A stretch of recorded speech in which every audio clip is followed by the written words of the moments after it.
Hello hi guys, నమస్తే అందరికీ, all of you good evening. ఈరోజు నేను ముందుకి ఇంటర్వ్యూ చేయడానికి వచ్చాను. తన పేరు అనిల్ అనమాట. ఆల్రెడీ మీకు తెలిసే ఉంటుంది కదా, యూట్యూబర్ అనిల్ కుమార్. తను ఇంటర్వ్యూ చేస్తున్నాను. తన లైఫ్ గురించి, తన అబ్రాడ్కి వెళ్ళడానికి ఏ విధంగా వెళ్ళాడు, తన జర్నీ ఎలా స్టార్ట్ అయింది, దానికోసం నేను తనని కొన్ని క్వశ్చన్స్ అడుగుతున్నాను. So let's get started. Hi Anil. Hi Mahesh గారు, బాగున్నారండి? బాగున్నాను సార్, మీరు ఎలా ఉన్నారు? ఏదో దేవుడి దేవల్ల బాగున్నానండి. మీరు బాగుంటే నేను బాగుంటాను.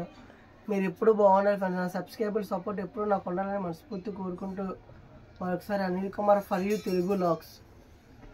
Okay, thank you. ఈరోజు అనిల్ కుమార్ జీవితం గురించి, అలాగే తను వేసిన స్టెప్స్ ఎలా ఉంటాయనేది, తన స్టార్టింగ్ కెరీర్ ఎలా స్టార్ట్ అయింది, ఏ విధంగా తను బయటికి వెళ్ళడానికి ఎంత కృషి చేశాడు, దానికోసం మనం కొంచెం డీటెయిల్స్ అనేది డీటెయిల్గా కనుక్కుందాం. సో ఈ వీడియో వల్ల తెలియని వాళ్ళందరికీ తెలుసుకోవడానికి ఈ ఛానల్ అందరూ లైక్ చేయండి, సబ్స్క్రైబ్ చేయండి, అండ్ కామెంట్ కూడా చేయండి.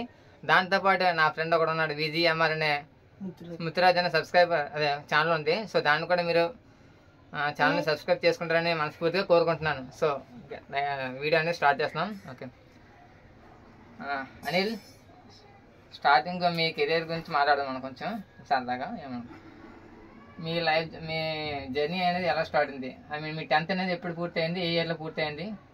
నెక్స్ట్ అబ్రాడ్కి వెళ్ళడానికి మీరు ఏ విధంగా కృషి చేస్తున్నారు, ఏ విధంగా అప్రోచ్ అయ్యారు, ఎవరిని అప్రోచ్ అయ్యారు, ఎవరిని కలిస్తే తొందరగా జాబ్ అనేది రావడానికి, ఫ్యాకల్టీ అనేది మంచిదా చెడ్డదా అనేది ఎలాగ తెలుసుకోవాలనేది కొంచెం మాకు చెప్తారా, సబ్స్క్రైబర్ల కోసం అండ్ వ్యూవర్స్ కోసం? హాయ్ ఫ్రెండ్స్, నేను మీ అనిల్ కుమార్ని. మరొకసారి మహేష్ గారు మా యొక్క ఛానల్కి వచ్చి నాకు ఇంటర్వ్యూ చేస్తున్నాక నాకు ఎంతగానో ఆనందంగా ఉంది. ఎందుకంటే తను కూడా నాకు ముందుకన్నా నా ఫ్రెండ్. ఎందుకంటే తను కూడా ఎంతగానో టాలెంటెడ్ తన దగ్గర ఉంది. తన టాలెంట్ దగ్గర అయితే నా టాలెంట్ అయితే తక్కువే నేను అనుకుంటున్నాను. కానీ తను ఇంటర్వ్యూ చేసిన బట్టి కూడా నేను ఎన్నో విషయాలు మీకు నా ద్వారా తెలియజేయాలనుకుంటున్నానండి. నాదైతే 10th 2014లో నా 10th అయితే నేను ఎగ్జామ్ రాశాను. నేనైతే ఫస్ట్ టైం అయితే నేను ఫెయిల్ అయిపోయానండి. నేనైతే ఓపెనింగ్ చెప్తాను, ఎందుకంటే చాలా మట్టుకు కూడా ఇది ఫెయిల్ అయిపోయినా చెప్పరు, నాకు అలా ఉండదు. మన దగ్గర ఏదైనా ఫ్యాక్టే చెప్పాలి, ఉన్నట్టే చెప్పాలి కదా మహేష్ గారు. ఎందుకంటే ఫ్యాక్ట్ చెప్పకుండా ఫేక్ చెప్పడం నాకైతే ఇష్టం ఉండదు. నేనైతే 2014లో 10th అయితే రాశానండి. మ్యాథ్స్ అయితే పోయింది. తర్వాత 1 year అయితే నేను ఖాళీ 2015 అంతా ఖాళీ. 2016 అయితే నేను 10th అయితే రాశానండి. నేను మ్యాథ్స్ ఎగ్జామ్ అయితే పాస్ అయ్యాను. మ్యాథ్స్ ఎగ్జామ్ పాస్ అవ్వగల తర్వాత అప్పటికి కూడా మా నాన్నగారు అయితే ఎక్స్పైర్ అయితే అయిపోయారండి. 2012లో మా నాన్నగారు అయితే ఎక్స్పైర్ అయిపోయారు. కానీ నేనైతే ఈ బాధ్యతలన్నీ నా పైన వేసుకొని, అంటే మా సిస్టర్ ఉన్నారు మహేష్ గారు, మా సిస్టర్కి ఏదో ఒక లైఫ్ చూపించాలి కదా, తన విషయంలో కూడా పెళ్లి చేయాలి కదా, బాధ్యత అంతా నా పైన ఉంది కదని నేను 2016లోనే నేనైతే ఇన్స్టిట్యూట్లో ట్రైనింగ్ అయితే అయ్యానండి. సంతోష్ ట్రైనింగ్ ఇన్స్టిట్యూట్ ఎక్కడ అండి సార్? ఇన్స్టిట్యూట్ అయితే కోటవిది అండి. అక్కడ సంతోష్ స్కూల్ ఆపోజిట్ బెదర్ వర్క్ షాప్ అంటే అంటారండి. ఆ ఇన్స్టిట్యూట్లో ట్రైనింగ్ అయిన వాళ్ళు కూడా చాలా మట్టుకు కూడా లైఫ్లో బాగా సక్సెస్ అయ్యారండి. నైస్. ఇన్స్టిట్యూట్ పేరు కానీ, అదే సార్ పేరు కానీ అందరికీ తెలుసా ఉన్నాయి మీకు? సో నేనైతే ట్రైనింగ్ అయ్యింది మైకిల్ బ్రదర్ అండి. ఇతను కేరళ అవుతుందండి. చాలా మట్టుకు కూడా మాలాట ఇన్స్టిట్యూట్ ట్రైనింగ్ ఇచ్చి తన దగ్గర ట్రైనింగ్ అయిన కూడా ఎన్నో మంది లైఫ్లో అయితే బాగుపడ్డారండి. బ్రదర్ గారు అయితే ఇది మనం భౌతికంగా అతను లేరు, ఎక్స్పైర్ అయిపోయారు. కానీ ఎక్స్పైర్ అయిపోయిన తన కోసం ఇప్పుడు కూడా మాట్లాడుతున్నామంటే తను నేర్పించిన విద్య సార్. బాగుంది. అలాగే చాలామంది ఎవరైనా సరే ఇలాగ బయటికి అబ్రాడ్కి కంట్రీస్కి వెళ్ళడానికైనా సరే ట్రై చేద్దాం అనుకుంటే ఈ ఇన్స్టిట్యూట్ పేరు చెప్పండి గట్టిగా సార్. సార్ నేను ఇన్స్టిట్యూట్ అయితే నేను ట్రైనింగ్ అయిన institute smiley institute sir. Smiley institute auto Nagar sir. మరి కోటవీధి అన్నారు కదా? కోటవీధి అన్నిందంటే నేను అది ఇన్స్టిట్యూట్ అండి. నేను ఆ ఇన్స్టిట్యూట్లో నేను వర్క్ నేర్చుకున్నాను సార్. నేనైతే నేర్చుకున్న వర్క్ అయితే అండి కార్ మెకానిక్ నేర్చుకున్నాను. నేను ఐటీ స్టూడెంట్ని. నేను ఐటీ స్టూడెంట్ని. తర్వాత ఇన్స్టిట్యూట్లో ట్రైనింగ్ అయ్యింది ఏంటంటే అప్పుడే నేను డీజిల్ మెకానిక్ ఐటీ అయ్యింది. తర్వాత ట్రైనింగ్ అయ్యింది. బయటకు అబ్రాడ్కి వెళ్ళాలంటే అమ్మ నీకు ఎక్స్పీరియన్స్ లేదు కదమ్మా, ఫస్ట్ టైం పై ఫిట్టర్ మీద వెళ్ళండి, దాని మీద వెళ్ళేసి వచ్చిన తర్వాత మీకు లైఫ్ బాగుంటుంది అని చెప్తే నేను కూడా ఇలాగ అన్నది ఏంటి, నేను ఒక 5 months నుండి నేను ఇబ్బంది పడ్డాను. ఏంటంటే డ్యూటీకి వెళ్ళలేదు, ఎక్కడికి వెళ్ళలేదు, ఇంట్లోనే ఉండి మదర్ అయితే జాబ్ చేసి నన్నైతే చూసేవారండి. ఎందుకంటే మా నాన్నగారు ఎక్స్పైరీ 2012లో అక్టోబర్లో అయిపోయారండి. అప్పుడు కానండి మా మదర్కి అయితే డ్యూటీకి వెళ్ళి మమ్మల్ని పెంచుకొచ్చారు. నాకు మా సిస్టర్కి కూడా డిగ్రీ దాకా చదివించానండి. కానీ నాకైతే అంత సపోర్ట్ అయితే లేదు. దేవుడు ఫస్ట్ ఆఫ్ ఆల్ ఏంటి దేవుడు కృప అండి. దేవుడు కృప లేకపోతే మనం బతకలేము. దేవుడు కృప, తర్వాత మా మదర్ గారు కూడా మా నాన్నగారు చిన్న వయసులో ఎక్స్పైర్ అయిపోయిన మా పట్ల బాధ్యత ఉంచుకున్నారు. మరొకసారి ఆ మనసు ఉన్న తల్లులు, మా అమ్మగారి కాదండి, ప్రతి ఒక్క తల్లులకి శిరస్సు ఉంచి నమస్కారం చెప్తున్నాం. ఎందుకంటే తల్లులు లేకపోతే ఈరోజు ఒక జనరేషన్ లేదు. తల్లులందరికీ మన శిరస్సు ఉంచి నమస్కారం చెప్తున్నాం. ఎందుకంటే తల్లులందరూ కొడుకుల కోసం కావచ్చు, కూతురు కోసం కావచ్చు, తను చేసుకున్న ఆయన కోసం ఎంతగానో ఆలోచిస్తారు.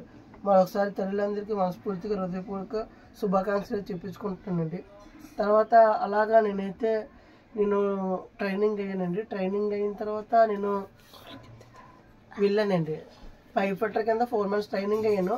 దగ్గర 6-7 కంపెనీలకు వెళ్ళాను సార్. 6-7 కంపెనీకి ఇంటర్వ్యూకి వెళ్ళినా రిజెక్ట్ అయిపోయినా నేను బాధపడ్డాను. ఇంకా మా మదర్కి చెప్పాను, అమ్మ ఇలా రిజెక్టెడ్ అయిపోతున్నాను అంటుకల్లా మా మదర్ అన్నారు, దేవుడు సహాయం చేస్తాడు వెళ్ళు అని చెప్పారు. మా మదర్ అంతా ప్రోత్సహించినా నేను వెళ్ళానండి. ఇంటర్వ్యూకి వెళ్ళిన తర్వాత నేనైతే లాస్ట్ ఇంటర్వ్యూ ఇది ఫెయిల్ అయిపోతే నేను ఇంకా అబ్రాడ్ ఫీల్డ్ ఉగేస్తామని నేను వెళ్ళాను. దేవుడి వల్ల ఇంటర్వ్యూ అయితే సెలెక్ట్ అయ్యాను.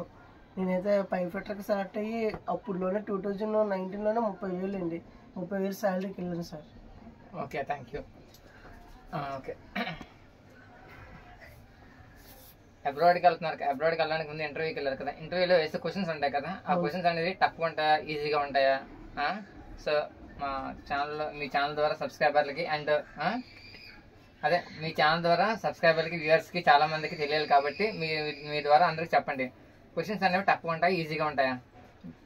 సార్ ఇప్పుడు మీరు క్వశ్చన్స్ అన్నారు కదా సార్, ఇప్పుడైతే క్వశ్చన్స్ అంటే ఇప్పుడు ఒక్కొక్క ఇంటర్వ్యూ ఒక్కొక్కలాగా ఉంటుంది సార్. ఇప్పుడు మేము దుబాయ్ వెళ్ళానంటే నేను నా సర్టిఫికేట్ కూడా మీకు చూపిస్తాను తర్వాత. ఇప్పుడు దుబాయ్ వెళ్ళాలంటే క్వశ్చన్స్ టఫ్గా ఉంటాయండి. ఫస్ట్ ప్రాక్టికల్ ఉంటుందండి.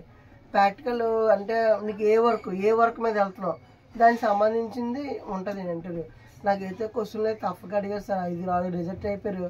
తర్వాత వచ్చిన ఫ్రెండ్స్ నేనైతే దగ్గర 5 months ట్రైనింగ్ అయ్యాను కాబట్టి ఆ దేవుడు ఉచితం కాబట్టి నేనైతే సెలెక్ట్ అయ్యాను. క్వశ్చన్లు అయితే టఫ్గా ఉంటాయి సార్. రిజెక్ట్ అయిపోయి నేను 2-3 సార్లు రిజెక్ట్ అయిపోయాను. బట్ ఏం చేస్తే మరి ప్రాక్టీస్ అయ్యి వెళ్ళడం దేవుడు కాబట్టి సెలెక్ట్ అయ్యాను సార్. ఇంటర్వ్యూ టఫ్గా ఉంటుందండి. ఐసోమెట్రిక్ డ్రాయింగ్ కూడా అడుగుతారండి, క్వశ్చన్లు కూడా అడుగుతారు సార్.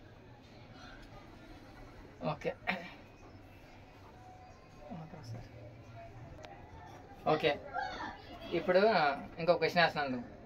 ఇప్పుడు మీరు ఇంటర్వ్యూకి వెళ్తారు కదా, ఇంటర్వ్యూకి వెళ్ళినప్పుడు చాలా కంపెనీస్ ఉంటాయి. ఆ కంపెనీస్లోని ఇది పలానా మంచి కంపెనీ, ఇది పలానా కొంచెం కష్టంగా ఉన్న కంపెనీ. చాలా చోట్ల ఏంటంటే ఇప్పుడు బయటకు వెళ్ళిన దేశాల్లోనే ఈ కంపెనీకి వెళ్తే ఇలా ఫ్రాడ్ జరుగుతుంది, ఇలా జరుగుతుంది. అందులోని ఏది బెటర్, మంచి కంపెనీ చూస్ చేసుకోవాలి, దాన్ని ఎలా అప్రోచ్ అవ్వాలి, ఏ విధంగా వెళ్ళిన తర్వాత ఆ కంపెనీలోని సెటిల్ అవ్వాలి క్వశ్చన్. సార్ ఇప్పుడైతే మహేష్ గారు అడిగిన దానికైతే సమాధానం చెప్తానండి. ఇప్పుడైతే దుబాయ్ అయితే నాకు తెలిసింది. దుబాయ్లో ఏ కంపెనీలు మంచివి, ఏ కంపెనీ ఎలాంటిది అంటే ఇప్పుడు ఎగ్జాంపుల్ నాఫ్కో కంపెనీ ఉంది సార్. నేను వెళ్ళింది అయితే NAFFCO company fire and safety company sir. Company అయితే నెంబర్ 1 పెద్ద కంపెనీ సార్. ఆ కంపెనీ అయితే మీకు పైప్ ఫిట్టర్, తర్వాత ఫైర్ వాచర్, మెకానికల్ ఫిట్టర్, తర్వాత ఫోర్మ్యాన్, సూపర్వైజరు, పెద్దోళ్ళందరికీ అయితే వేకెన్సీ అయితే ఉంది సార్. ఎందుకంటే చాలా పెద్ద కంపెనీ. ఇప్పుడు నాఫ్కో ఉంది, ఎగ్జాంపుల్ దుబాయ్ వాడిది ఎడ్డో కంపెనీ ఉంది, అరబటెక్ ఉంది, అల్నాసర్ ఉంది, తర్వాత ఇంకా ఆల్ట్రాడ్ కంపెనీ ఉంది, తర్వాత అరామ్కో కంపెనీ ఉందండి. ఇవన్నీ పెద్ద పెద్ద కంపెనీలు సార్. ఇప్పుడు మనం ఇక్కడ నుండి ట్రైనింగ్ అయ్యి వెళ్తున్నామంటే మన పెద్ద కంపెనీకి వెళ్తే మనకి కరెక్ట్గా ఎగ్జాక్ట్గా 5K శాలరీ వచ్చేస్తుంది సార్. ఇప్పుడైతే నేను నేర్చుకున్న కంపెనీ సర్టిఫికేట్ అయితే చూపిస్తాను సార్ మీకు. ఒకసారి సర్టిఫికేట్ ఇవ్వండి సార్. ఒకటే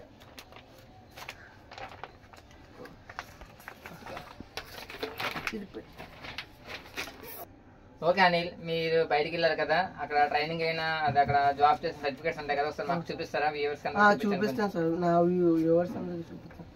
ఇంకో మ్యాచ్ సార్ చూపించండి. చూడండి నాఫ్కో కంపెనీ. నాఫ్కో కంపెనీ అంట. చూడండి అక్కడ నేను చేసిన ఎక్స్పీరియన్స్ అంటే వివరించండి సార్. చూసారు కదా సార్, మన మహేష్ గారు చూపిస్తున్నారు. ఇదైతే నాఫ్కో కంపెనీ సార్. నేనైతే నాఫ్కో కంపెనీలో చేశాను. నా ఎక్స్పీరియన్స్ సర్టిఫికేట్ 2019 నేను November 11th అంటే డ్యూటీ జాయిన్ అయ్యాను సార్. తర్వాత నా 2 years కంప్లీట్ చేసుకున్న 2021 డిసెంబర్లోనైతే నా ఇది 2 years అగ్రిమెంట్ అయితే అయిపోయి నేను బెస్ట్ వర్కర్ కిందని నాకైతే నాఫ్కో సర్టిఫికేట్ అయితే ఇచ్చారు కంపెనీ నుండి. నెక్స్ట్ ఇంకా ఒకటేనా? ఇంకా చాలా ఉన్నాయి. చూపించండి ఒకసారి. నా next company all Saudi Mahesh గారు, నా next company all Saudi company అండి. ఇదైతే చాలా పెద్ద కంపెనీ అండి. సౌదీ మొత్తం నెంబర్ 1 కంపెనీ ఇదైతే. చూడండి ఇదైతే 6 months అడ్వాన్స్ సార్. ఇది బెస్ట్ వర్కర్ అని నాకు experience certificate sir. Okay next next sir నేను రీసెంట్గా నేనైతే ప్లాంటెక్ కంపెనీకి వెళ్ళాను ఫ్రెండ్స్. నేను ప్లాంటెక్ అరేబియా కంపెనీలో అయితే చేశాను. చూడండి ఈ ప్లాంటెక్ అరేబియా కూడా మీ ఏ వేకెన్సీ వచ్చినా మీరు చూడకుండా వెళ్ళిపోవచ్చు. ఎందుకంటే చాలా పెద్ద కంపెనీ, ఫుడ్ బాగుంటుంది, అకామిడేషన్ బాగుంటుంది, A to Z free medical free అన్నీ ఫ్రీయే. కానీ చాలా మంచి కంపెనీ అండి. మీరు ఎవరు ఫ్యూచర్లో వెళ్ళాలనుకున్నా ఈ 3 కంపెనీలు, ఎన్నో కంపెనీలు ఉన్నాయి. ఏ కంపెనీకి ఎనీబడి కంపెనీ ట్రై చేసినా బాగుంటుంది. నేనేది ఈ 3 కంపెనీలు చేశాను కాబట్టి ఈ 3 కంపెనీ కోసం మీకు ఒక అవగాహన అయితే మీకు చెప్పానండి. ఓకే అనిల్. ఓకే అక్కడ మీరు అంటారు అదే జాబ్ చేయడానికి వెళ్ళారు కదా అబ్రాడ్. అక్కడ లొకేషన్స్లోనే ఆ చుట్టుపక్కల మీకు సరౌండింగ్స్లోనే మీకు ఎలా ఉండేది? అంటే ఐ మీన్ ఇబ్బందిగా ఉండేదా, లేదంటే ఆ చుట్టుపక్కల ఏమన్నా మీకు ఏమైనా బాగానే ఉండేదా? కంపెనీ పరంగా అయినా సరే ఏ విధంగా అయినా సరే కొంచెం ఎలా ఉండేది? కొంచెం అంటే అక్కడ సిచ్యువేషన్ ఎలా ఉండేది అని. సార్ నేనైతే 2019 దుబాయ్ వెళ్ళిపోయానండి. 22 సంవత్సరాలు. అప్పుడు వెళ్ళినప్పుడు కూడా నాకు ఎంతగానో చాలా బాధ అనిపించింది. ఏంటంటే మా మదర్ని వదిలిస్తాను, మా సిస్టర్ని వదిలిస్తాను, నా ఫ్యామిలీ మెంబర్స్ని వదిలేసి దేశంలోనే కొంచెం వెళ్ళాను కదా అని నాకు ఎంతగానో చాలా బాధపడినా అంటే అప్పుడు కూడా నాకు రెస్పాన్సిబుల్ ఏది తీసుకున్నానంటే మా సిస్టర్కి నేనే కదా మ్యారేజ్ చేయాలి కదా. ఎందుకంటే ఆ బాధ్యత అంటే నాది ఉంది కదండి. ఫుడ్ బాగుండేది కానీ మెయిన్ కంపెనీ చూడవసరం లేదు. కంపెనీ టైంకి శాలరీ, రూము, అకామిడేషన్ అన్నీ బాగుంటుంది. కాకపోతే ఫుడ్ బాగుండేది సార్. ఫుడ్ బాగోలేక చాలా బాధపడ్డాను. ఫుడ్ కోసం చాలా బాధపడ్డాను దుబాయ్లోనే. ఇంకా నేను ఏం చేస్తాను సార్, వెళ్ళినప్పుడు వాతావరణం అయితే బాగా ఉంది. ఆ ఫుడ్ వల్ల అయితే నేను చాలా ఇబ్బంది పడిపోయాను. తర్వాత ఈ హెల్మెట్లు పెట్టడం వల్ల ఎయిర్ ఫాల్ అయితే అయిపోయిందండి. మీ దగ్గర చెప్తాను, ముందైతే నా ఫుల్ జిత్తుండేది. ఈ హెల్మెట్లు పెట్టడం, తర్వాత డ్యూటీ చేయడం, ఈ చెమట పట్టడం, ఈ హెల్మెట్లు దించుకొని ఉండడం వల్ల నాకైతే ఎయిర్ ఫాల్ అయిపోయింది. దుబాయ్ వెళ్ళి చాలా మంది కూడా నా ఫ్రెండ్కి అయితే మట్టే అయిపోయింది, మొత్తం ఖాళీ అయిపోయింది బుర్రపైన. ఇంకా నేను అలా రక్షించుకొని మ్యారేజ్ అవ్వలేదు కాబట్టి అలా రక్షించుకొని వస్తున్నాను సార్.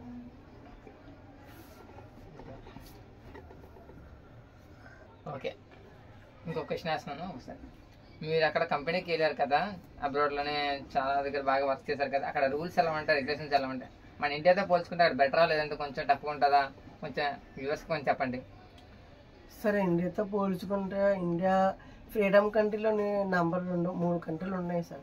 నాకు తెలియని అయితే 3 కంట్రీలు. ఒకటి ఏంటంటే ఫస్ట్ ఆఫ్ ఆల్ సింగపూర్ అండి, ఫ్రీగా ఉండొచ్చు. తర్వాత ఇండియా ఫ్రీగా ఉండొచ్చు. మూడోది మరి ఏ కంట్రీ అయితే నాకేంటి తెలియదు, కానీ దుబాయ్లో రూల్స్ చాలా టైట్గా ఉంటాయండి.